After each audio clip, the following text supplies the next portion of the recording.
Amém, queridos irmãos, chegamos à quarta-feira, segunda semana. O título dessa segunda semana, Cristo, o centro da obra de Deus. E o título da quarta-feira, sem profecia o povo de Deus se corrompe. O versículo é 2 Pedro 1,19. Temos assim tanto mais confirmada a palavra profética, e fazeis bem em atendê-la, como uma candeia que brilha em lugar tenebroso, até que o dia clareie, e a estrela da alva nasça em vosso coração. Senhor Jesus, obrigado, Senhor, por mais um dia. Obrigado, Senhor, por nesse dia nós podemos desfrutar da Tua graça, da Tua misericórdia, da Tua palavra, do Teu Espírito, do rio que flui, o rio da graça, nos trazendo tudo o que Tu és, todas as Tuas riquezas.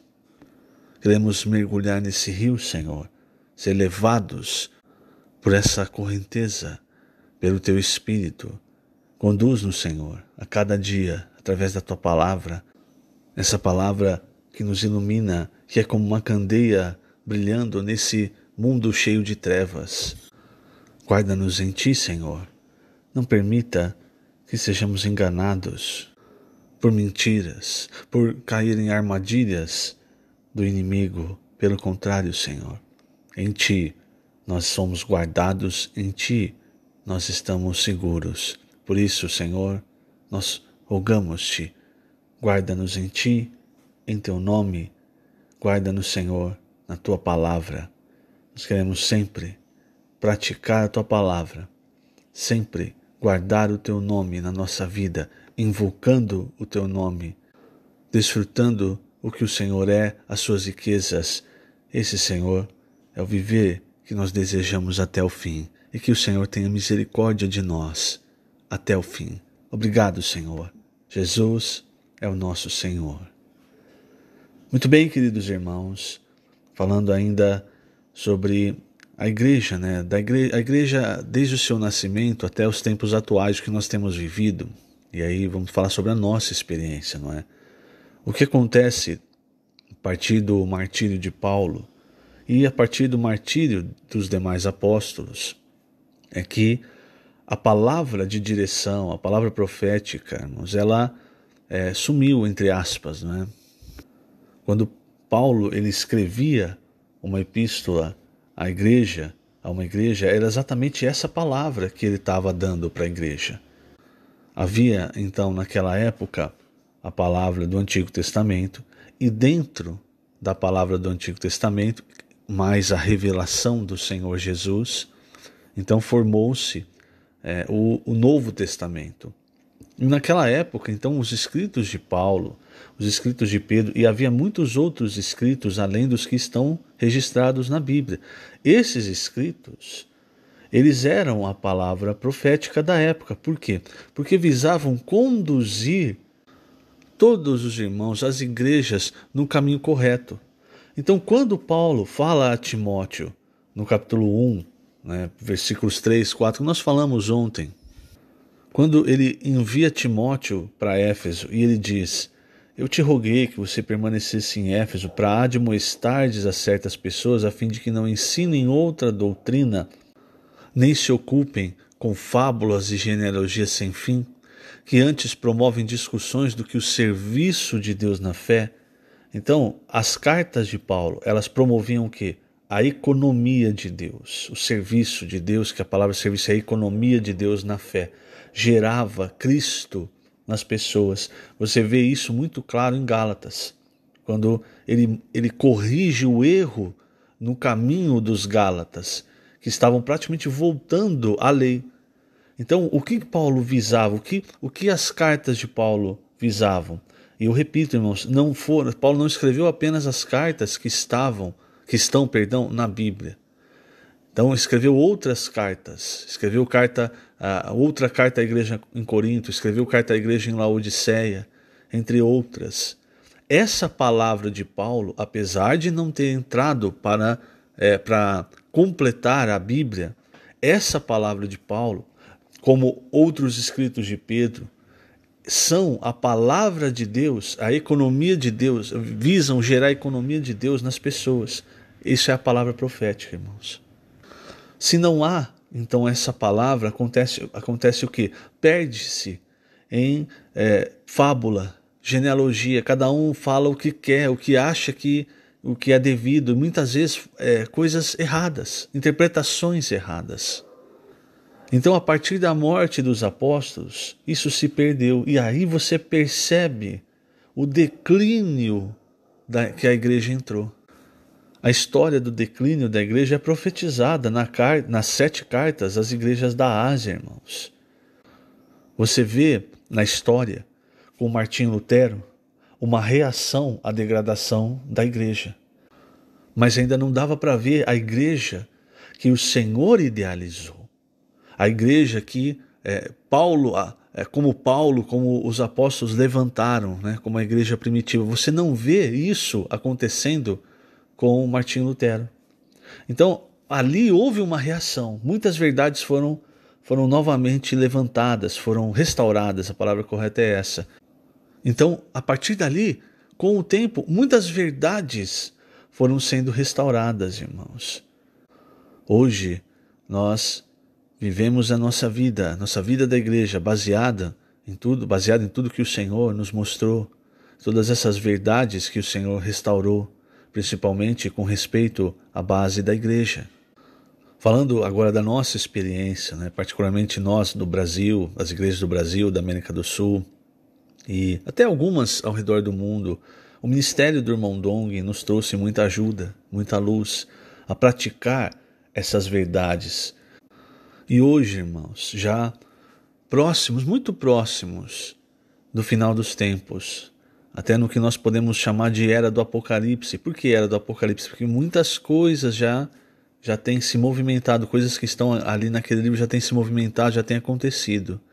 Então hoje, muito próximo do fim, o Senhor tem nos despertado para cada vez mais nós pregarmos o Evangelho, não somente o Evangelho da graça, mas o Evangelho do Reino, orando com as pessoas, cuidando das pessoas na rede de cuidados, inserindo-as num viver da igreja.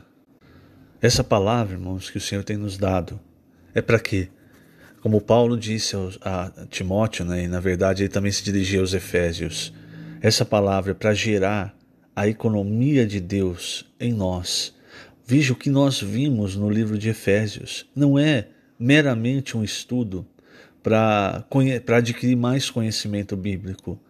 É o rio da vida, o rio da graça entrando em nós, irmãos, nos consolidando com a verdade, com o amor, com a luz, com a justiça e mais, fazendo com que esse mesmo rio que entrou em nós quando nós cremos e quando nós recebemos a palavra, ele também flua de nós para as outras pessoas. Essa sempre foi uma grande dificuldade que nós tivemos, de fluir esse rio, tudo que nós ganhamos para as pessoas, mas graças ao Senhor, o Senhor hoje tem nos dirigido para isso. Muitas vezes nós somos resistentes, irmãos.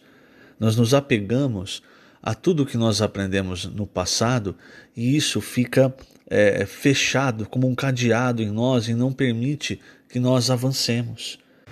Mas graças ao Senhor, o Senhor com a sua misericórdia, com a água da palavra, irmãos, Ele vem falando conosco e vem transformando o nosso ser. Isso é muito importante, irmãos. Na verdade, eu deveria ter lido no começo, na página 29, o primeiro parágrafo. Eu vou ler agora, mas cabia melhor no começo, eu acabei me esquecendo. O apóstolo Paulo, primeiro parágrafo, página 29. O apóstolo Paulo foi um canal usado por Deus para falar sua palavra e fazer sua obra. Todavia, os cristãos daquela época deram ouvidos a fábulas e genealogias que causaram degradação na igreja. A situação piorou a partir do século II, porque não surgiram outros apóstolos. Havia apenas seus sucessores, denominados pais apostólicos, cuja função era impedir que a igreja e os ensinamentos do primeiro século se perdessem. Entretanto, não havia mais o falar profético. Então, irmãos, veja como as coisas elas estão ligadas.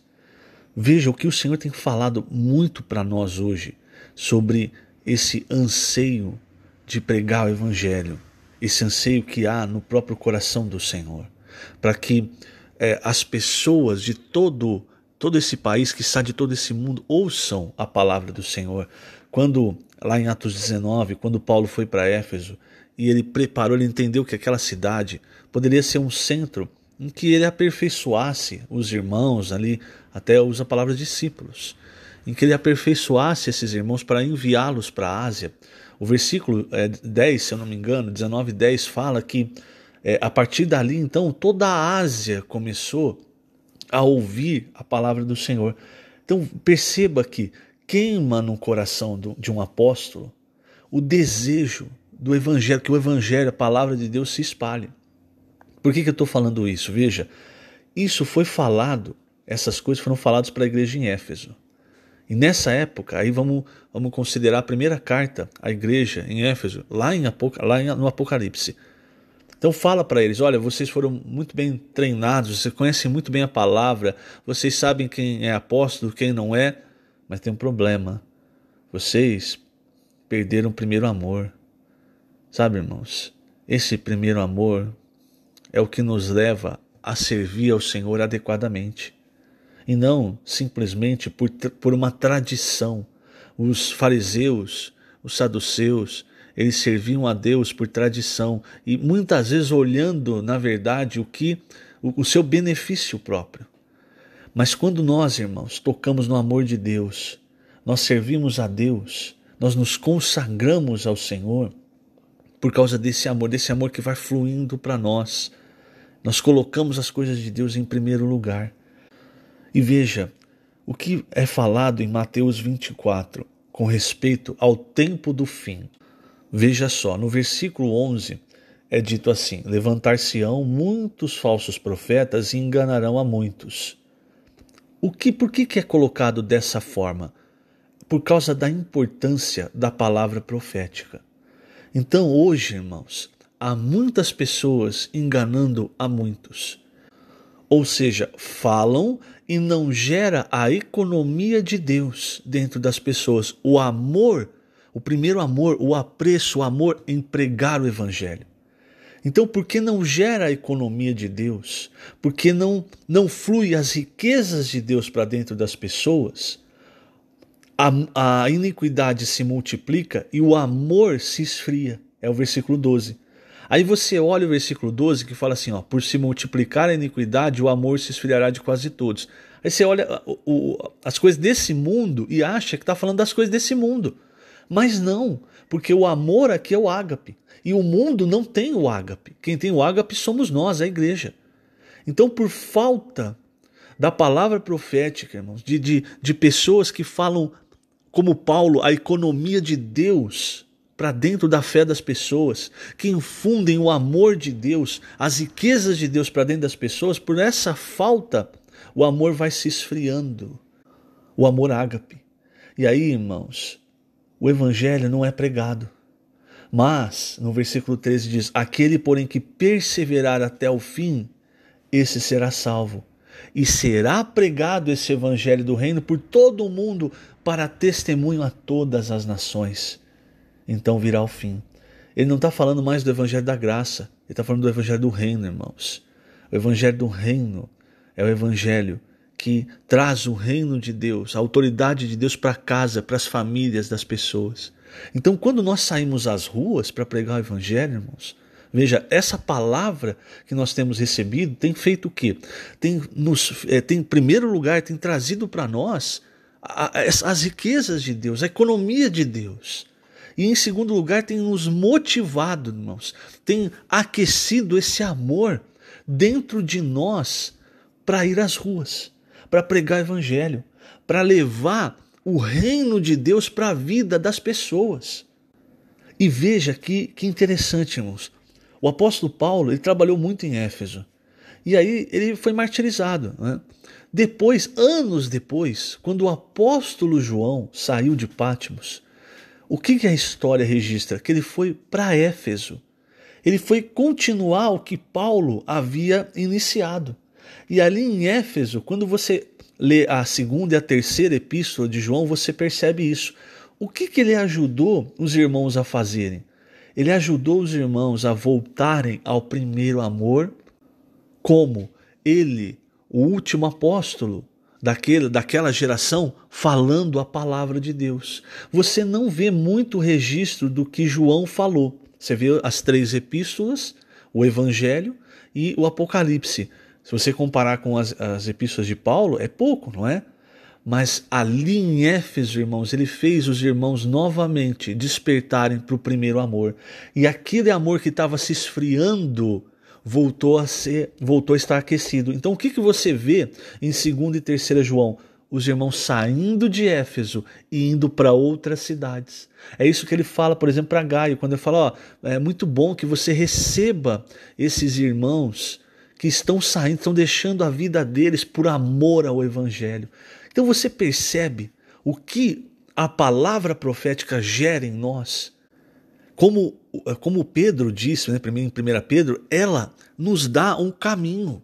Ela ilumina o caminho, porque está tudo em trevas, é à noite. Então ela ilumina o caminho, irmãos, para nós andarmos. No caso de Éfeso, quando João foi para lá, ele conseguiu, através da experiência que ele teve com o Senhor, do Espírito, fazer com que os irmãos voltassem a tocar no primeiro amor e a ter o amor para sair e pregar o Evangelho. Porque muitas vezes, irmãos, nós perdemos o foco, perdemos a visão. E o que Provérbios fala? Provérbios 29:18. Não havendo profecia, o povo se corrompe, mas o que guarda a lei, esse é feliz. Essa ideia de profecia é no sentido de uma palavra que mostre, que dê a visão, que mostre o caminho. Entende? A ideia da profecia no Antigo Testamento era essa. E hoje, no Novo Testamento, a mesma coisa. Então, o que o Senhor faz? Através dos seus servos, ele fala para dar a direção, irmãos, para que não aconteça como aquela situação de Mateus em que a iniquidade se espalha, o amor se esfria, perde-se muitos. Por isso, querido irmão, querida irmã, vamos dar valor ao que nós estamos vivendo. Vamos servir ao Senhor e perceba no seu coração, o amor está queimando ou está frio? E se você perceber, você vai perceber o seguinte, ele está frio porque você está se distanciando da palavra. E você também vai perceber, cada vez que você chegar mais próximo da palavra, o seu coração se aquece. É como aquele trecho em Lucas 24, onde aqueles 2 no caminho de Emaús estavam saindo, né, de Jerusalém, e eles estavam com muitas dúvidas, até a respeito do próprio Senhor. Eles falam num versículo, eles estavam conversando com o Senhor e não sabiam. Então eles falam, nós achávamos que ele que ia redimir Israel. E de fato, irmãos, era ele que redimiria não só Israel, mas todos, né? E o Senhor, com paciência, começou então a expor para eles, para aqueles 2, sem que eles nem sequer soubessem que era o Senhor. O Senhor, com paciência, começou a expor para eles a palavra. Eles estavam entendendo a palavra errada, e por entender a palavra errada, irmãos, eles estavam se distanciando ao invés de se aproximar. No final, no versículo 32, veja, eu vou ler esse versículo, quando eles reconhecem o Senhor e aí o Senhor desaparece. Eles dizem o seguinte, e disseram um ao outro, porventura não nos ardia o coração quando ele pelo caminho nos falava, quando nos expunha as Escrituras? É isso, irmãos. Quanto mais próximo da palavra você está, mais o seu coração queima. Quanto mais longe, mais dúvida você tem, como esse. Se você ler o trecho, você vê que eles estavam cheios de dúvidas. Mas quanto mais perto, mais o coração queima. E aí, versículo 33, na mesma hora, levantando-se, voltaram para Jerusalém. Então, irmãos, vamos cada vez mais estar próximos da palavra que o Senhor tem nos falado. Que o Senhor te abençoe grandemente nesse dia. Lembrando, estamos colocando essas gravações agora no YouTube da Igreja em Ribeirão Preto, na parte de vídeos. Que o Senhor te abençoe grandemente. Jesus é o Senhor.